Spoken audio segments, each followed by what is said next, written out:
Now the more observant among you who are going to be watching this have suddenly realized, wait, the camera hasn't changed position. Yeah, it's because I haven't filmed in a while. I'm filming like 3 of these back to back. All I did was change my shirt. Just fuck off.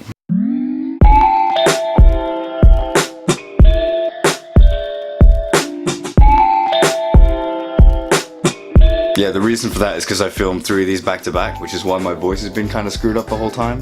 Because I'm kind of ill and I don't know why. It's like last Friday I sounded literally like Batman. I was in the office trying to call people like, I'm Batman. Yeah, no one was taking me seriously. It's fair enough, really. So this week I just had the most crazy weekend. I had a party on Friday night. Then in the morning I went straight to something called the Henley Regatta, which is just basically a lot of posh people getting drunk together and watching boats and stuff.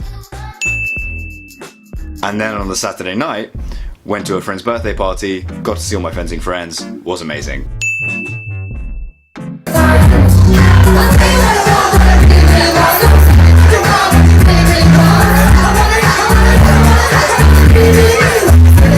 And then on the Sunday, went straight to another friend's house, and this is how I revealed that I'm like a super nerd, played a game of Dungeons and Dragons, which was just the funniest thing I have ever done, ever. Nick, I hate you.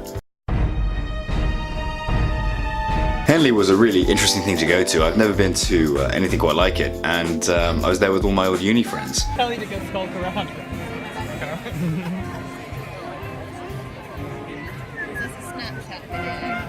It is not, actually. Exactly.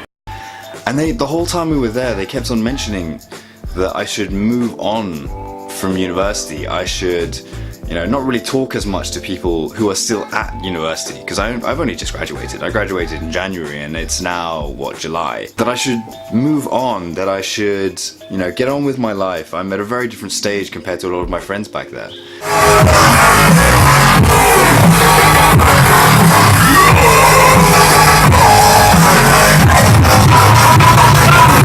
And I listen to them and I just sort of think, I can't do that. If you're my friend, I'm the kind of person that you're my friend forever, full stop, no matter of where we are in our lives. So I can't get on board with that.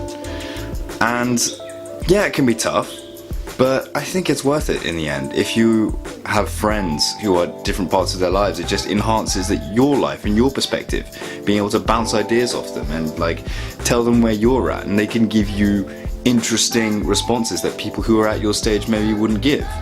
But yeah, Henley was an interesting experience in the end, because I felt like a fraud the whole time. The whole place was full of exceptionally wealthy, exceptionally posh people. And while I sometimes claim that I'm not posh, who am I kidding? I once said this to a friend at Sussex who said to me, Alex, you have a politics degree, you went to boarding school, and your main hobby is fencing. There's not really much I can say to that. It's all true. But I went to this event, and there was, because of extravagant purchases, about £2 in my bank account. I had to borrow like 50 quid of my brother to get there. And so yeah, it was interesting turning up there and feeling like a bit of a fraud. But in the end, it turned out to be a really good day. And I was glad to see all my uni people there.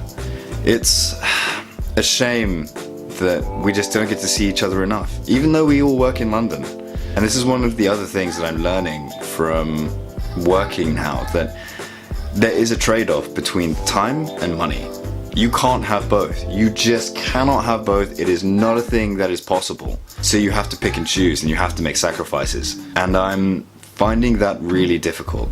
Coming from an environment where you've just had all of the time in the world, you can take things really at your own pace, and you're not forced to make a lot of sacrifices. Moving from that to you have to make a lot of sacrifices, but ironically you have the ability and means to do whatever you want because you have money, because you have a job. It's very strange. It's very interesting, and I'm learning to sort of cope with that. I don't know how well it's going, and some of it's really stressing me out, not being able to see friends as much as I would like. And this is why I'm really on social media all the time, and I spam the shit out of everyone. Because I just want to keep in contact with people, and it's hard. We'll see if I can find a way of keeping up with everyone, but I don't know. Maybe it's just a change in my. Maybe it's gonna require a change in my mentality. I don't know. We'll just have to see, and I'll keep everyone updated on that.